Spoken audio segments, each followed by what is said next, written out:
but I'm probably making this whole thing way more complicated than it actually needed to be.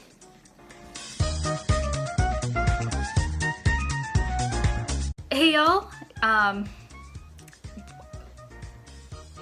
I forget my own intro. Hey y'all, it's Alex and welcome back to my channel, and it's July.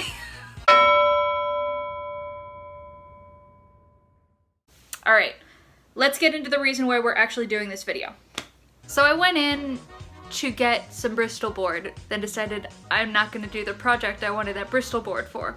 So I bought a whole bunch of other shit that I probably don't need, including wooden coasters to make more of these, and more Molotow markers to complete my collection, because apparently now I'm collecting every marker color in the Posca and Molotow lines. But on the way to checkout, I saw this lovely thing. Just put my face in shadows for a second so you guys could actually see what it is.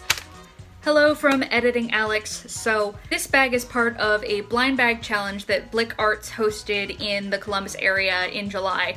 And obviously I missed the boat on it a teeny tiny bit. You're supposed to pick up the bag, use the items inside of it, make whatever you want, and then post it to social media for a chance to win. I think it was a gift card, but honestly, I have no recollection. The paper is gone. Obviously, this is no longer a challenge being hosted, but if they do another one in the future, I'm really looking forward to it. It's been a while since I've been in the store. Maybe they've done others. I'm really hoping they do, coming up around Christmas. Oh, I should probably go earlier in the month then. But anywho, this was meant for a competition. I'm late.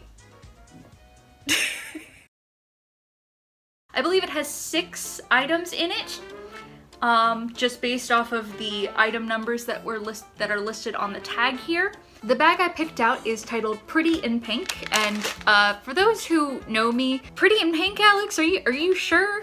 Like, does any about this scream that you like pink? It's better than green. From just feeling this bag, I think at least 2 of the items in here are little paint tubes, and then one of them might be like an artboard or a block of paper. Some of the other ones were like, get thready with me, or like, I'm all for mixed media, and I do want to kind of spread around my medias at some point. However, this is the one that I felt like I could not play it safe with, but play best to my strengths. If this has watercolor in it, I'm going to die. Pretty in Pink. Let's see what's inside. Full disclosure, I am also filming on 2 phones at the same time on the same tripod, so let's hope that this actually works. All right, Pretty in Pink. What have we got? All right, first item. Strathmore watercolor paper. This is 140 pound, 300 grams per meter squared. I've used this stuff before, so don't have any strong opinions against this stuff. I think the last time I bought this stuff was at least 3 years ago, so paper quality might have changed. Next item, high precision masking fluid marker. Interesting. Well, here's hoping this actually works for me, because I have never used a masking fluid and had it not rip up the paper. So this is gonna be fun. It's gonna be watercolor. All right. Van Gogh watercolor. I was thinking maybe, just maybe, it would be acrylic, but no. This is in quinacridone purple red. Our next thing, another tube. This one is dusk pink. We've got a Pentel Aquash water brush. I have a whole brand of off-brand of these, and I didn't like those, but this is an actual Pentel brush, so we'll see whether or not it plays any better with me. And then our last item is Matter Lake Deep. So, and yep, those are our 6 items for Pretty in Pink. I've never actually used the Van Gogh brand watercolors. And to be honest, I've never heard of them. But, so we've got probably 2 opaques here, given the, well, no, those might be translucent. Let's see if they have Series 1, Light Fast, oh, they're Royal Talons. So these could be similar in color to the Ecoline watercolors. So both of them are Royal Talon, though they're very wildly different lines. But I have only ever used 1 tube watercolor in my life, so we will see how this goes. Just gonna pop one of these out because I hate working in the bound paper. One thing I do love about the Strathmore bindings like this is they are really easy to pop out. Not the best for if you want your sketchbook to stay complete forever, but with watercolor paper, I always take it out, tape it down to the table, and in fact, it's just the swatch paper. I won't tape this one down to the table. We're going to go in from the bottom up. Oh god, that was so much. So the quinacridone purple red. This one is the one that has me the most concerned. So, put a little bit more pigment in there. That was too much. Wow. The same thing for the quinacridone purple red, I guess, because gotta give all of them. And then the Matter Deep, which this is the one that stained my brush. And for a pretty in pink box bag, whatever, this is very much not pink. All right, now that these are mostly dry, so we've got 2 translucents and 1 semi-opaque, and boy is that dust pink opaque when you need it to be. Let's just zoom in as much as I can. You can see that this one is very granulating, and I am not a big fan of the texture. And especially like the coloration changes as the pigmentation settles. And we'll test out some mixes over the fluid, the masking fluid marker. Now, I have tried this out already on different paper, and I'm, again, concerned. So we're just gonna put down some blocks, some dots. You can barely see that I am putting down a mark. Inside of this square is where it's all going to go. It really doesn't want to give a lot. It does its best work on dots. With it being such a thin coating, I don't know if it needs like... So like, these little test dots over here are coming up okay, so this should probably be okay. And this is a mix of the Madder Lake Deep and the quinacridone red I'm putting all across this square. It's been at least a year since I last touched watercolor. I did one watercolor piece at the very beginning of quarantine and then never looked back at the medium. It's almost dry. I'm not quite liking the fractal pattern I'm getting from using the dryer, so I may stop using the dryer on the actual official piece and see what happens. Who knows? It might actually just be how this paper takes it. That's not good. Let's just do it. There's a bit in the center of the star that's not coming off. It feels like when I rub it harder, I'm just rubbing off the watercolor because I am abrasing it off of the paper. It's just straight up leaking over here. It's still going. At least it's gonna peel off the desk once it dries, but not a fan of that. It did take me like 4 days to finally get around to actually doing this. The watercolor thing kinda scared me. Editing Alex here again. So this video ended up being way longer than I intended. And I also did the first sketch, and here's the outcome of that. And then here's the second sketch I did that I ended up going with. Dear Lord, I was not able to make up my mind anywhere in the making of this piece. So we're just gonna skip ahead teeny tiny bit because the coloring is the important part, at least in my opinion. Now I will give a warning to anybody who is planning on using this watercolor or this paper. I did notice some weird textural things when I was actually painting it the first time. Whenever I tried to put on any of the watercolor, it just kind of like beaded up for a second, like made little pebbles before actually getting into the watercolor paper.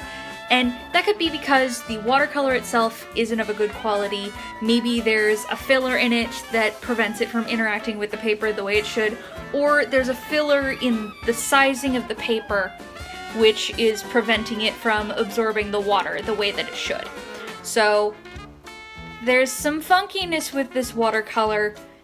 Don't know if I would recommend it, but then again, I don't think I would recommend watercolor at all. Do not come to me for watercolor advice. Alright, so I may or may not have started over, and I love her so much more.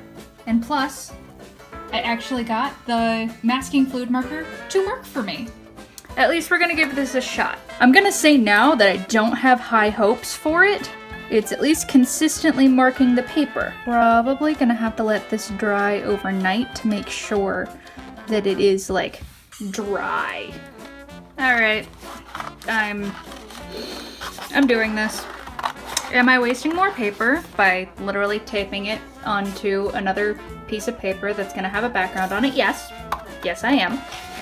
But am I going to be using 8.5 by 5 paper for, like, anything else? No.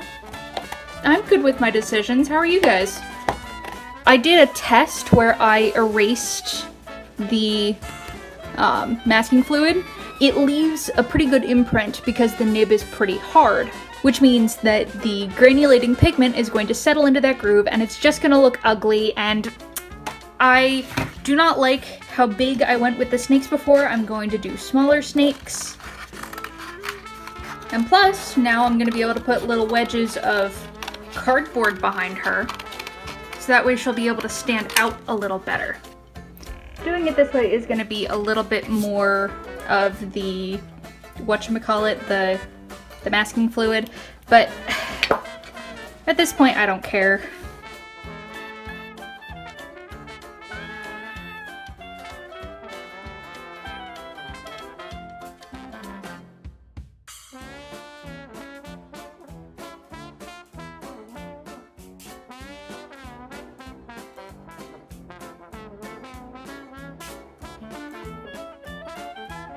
Got our two pieces.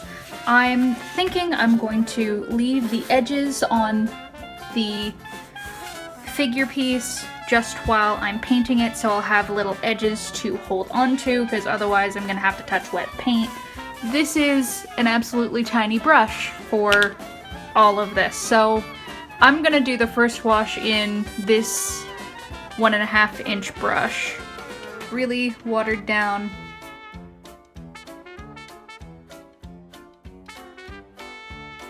I'm still getting that weird beading I got on the first page. So I don't know what that's about. I'm probably making this whole thing way more complicated than it actually needed to be. Now I want to go in and really push back the darker areas. This paper, as hardy as it is, it's still very prone to warping. That was a lot of water.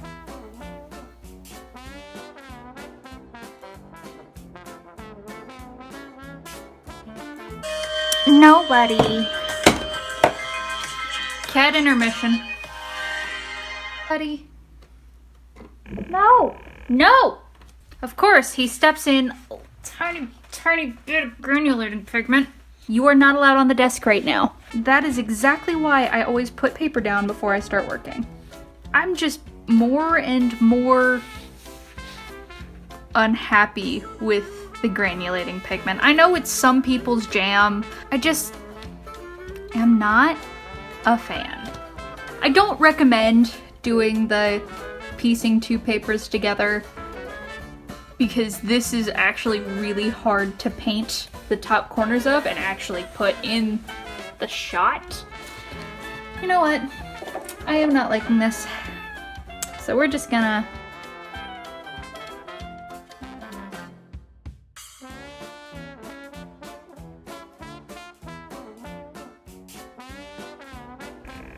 I no longer have any idea of what my plan is, and we're just gonna fly.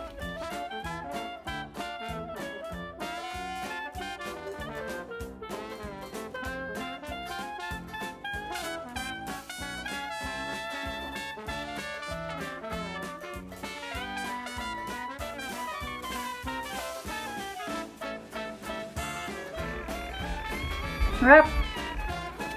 Nice, thank you.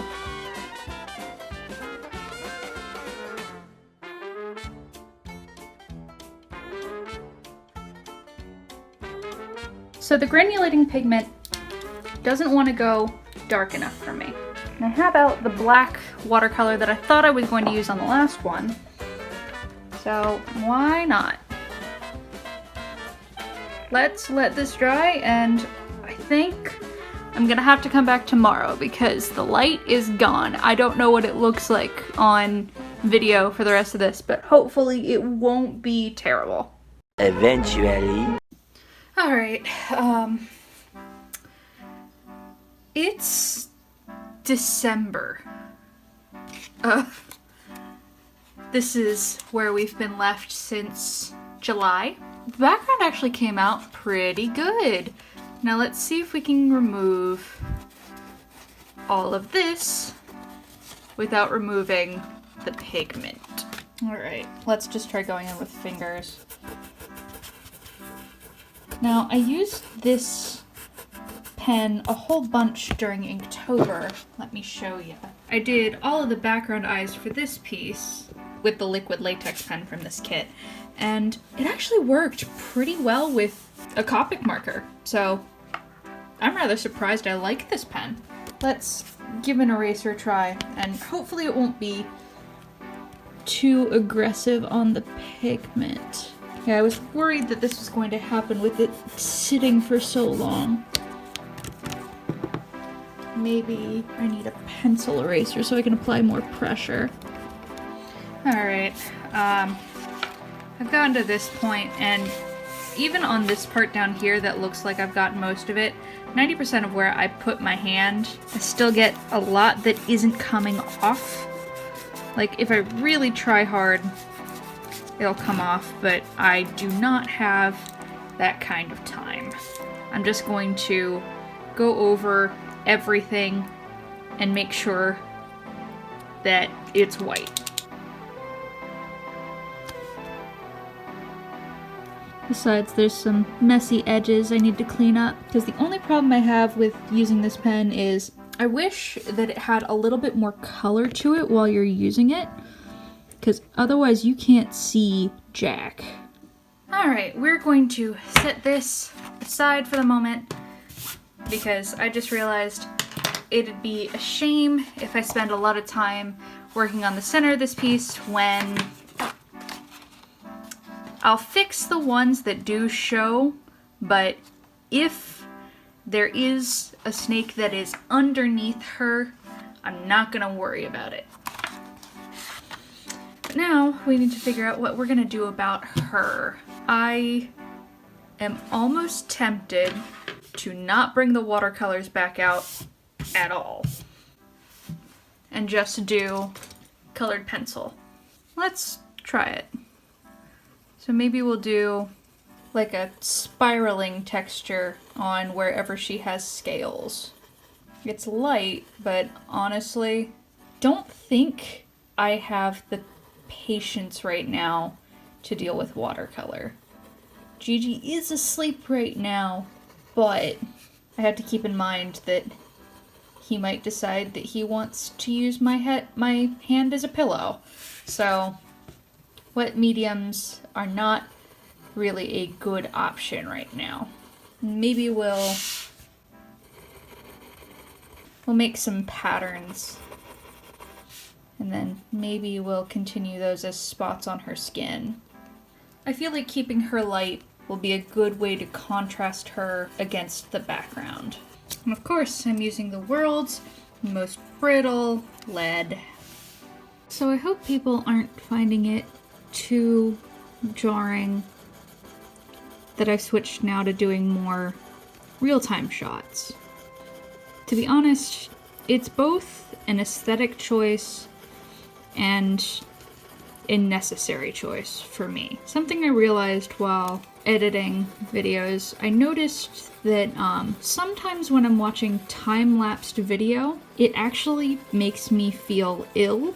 And this isn't just with my work, it's pretty much anything. I don't do well if I'm watching someone draw something in time-lapse, because the movement of the hands, especially like if I were to watch this in high speed, like I'm gonna do that now.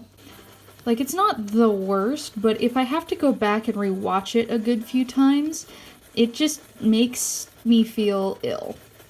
So I think I'm going to start using more real-time videos.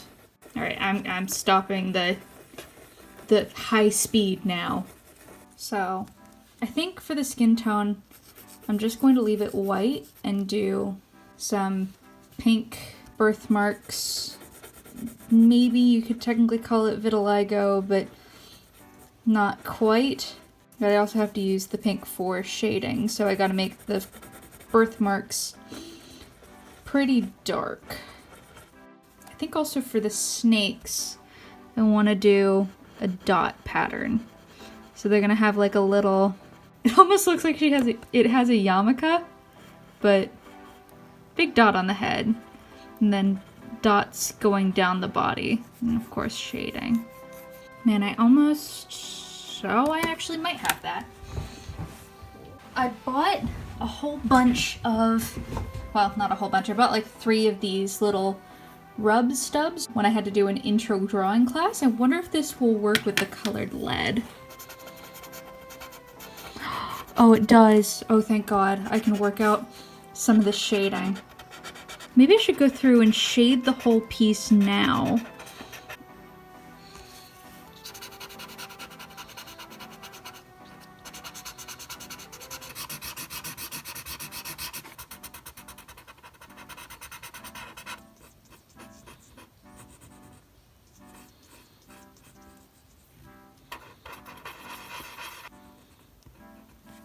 I think I want to go through and give these guys a thicker outline too. I think a 5 will do, but just the different, maybe, nope, that's an 8. Darn it. I thought I read a 5. Oh well, we'll change it for this one. I think I used too fine of a liner whenever I did this, because she's a bit bigger than I usually draw. It feels very odd how small. Maybe I'll leave them for all of her scale sections, but I'm gonna go through and like the outline of these guys and her hands. I thought for a minute about doing the lines in pink, but already because I've done these, I can't do that, which is a shame. I think it could be a cool look, but we have done a lot in pink, so I feel like going black for the hair would be too much. So I think we're just gonna keep it white and then do shading and black lines. Ugh, I'm gotta take her off the background. This entire section is still very sticky. This is the only problem with this hairstyle, is it's a job and a half to shade it. Apparently my hand doesn't want to do graceful lines today because these are all turning out really wonky. I'm just gonna go in with an X-Acto knife and try to be as, well, maybe I should try scissors first. I've been getting really good at using scissors on stickers. So let's see. I think I'm also going to remove the other half, which is definitely not applied with electric tape. No. Whatever white is at the edges is gonna get colored black.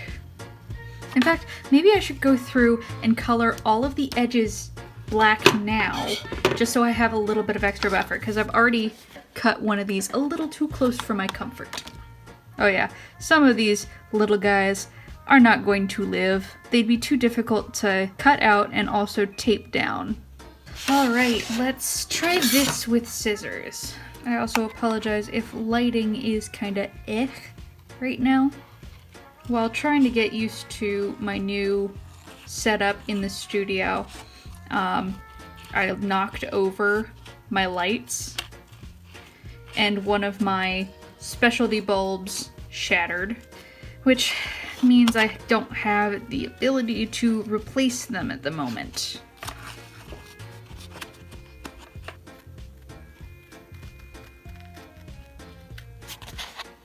I'm gonna try cutting this one with scissors.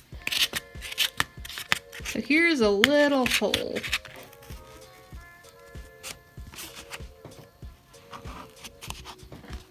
There'll be a few places where it's ripped a little, but like, honestly, can you even tell? I would like a word with my supervisor, please. What do you mean I don't have a supervisor? I'm allowed to do this? That's crazy. This is in serious danger of ripping, so I might have to do this one with surgery. Alright, it's okay. Alright, I think the vision is coming together. Now let's just...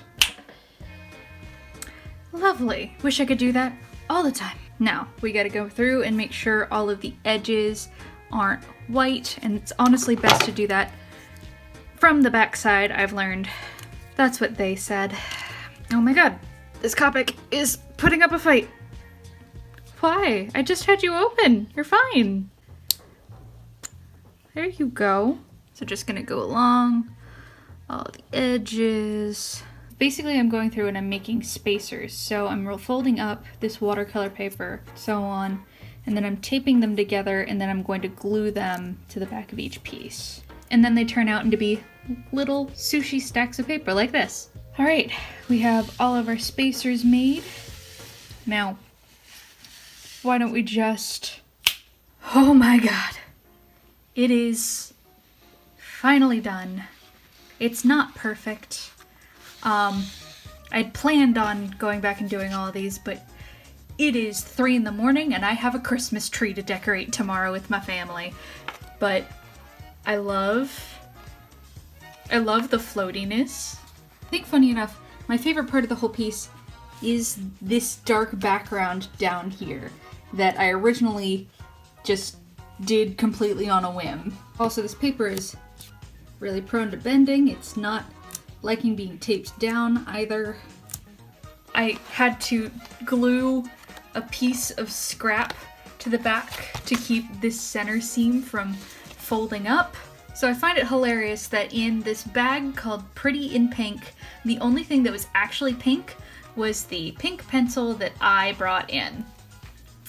But I love her, whatever her name ends up being. I think the most liked comment is what we'll go with. If you feel so inclined, hit that subscribe button and check me out on my other social media handles. I do have my shop link and my commissions link down in the bio. Hopefully I'll have this up before Christmas, because oh my god, this has been a long time coming. This has been 5 months in the works. She's done, and I'm done. I'm going to bed. Good night or good morning to you lovely people. I already did my outro, but oh man, I will see you guys in the next one.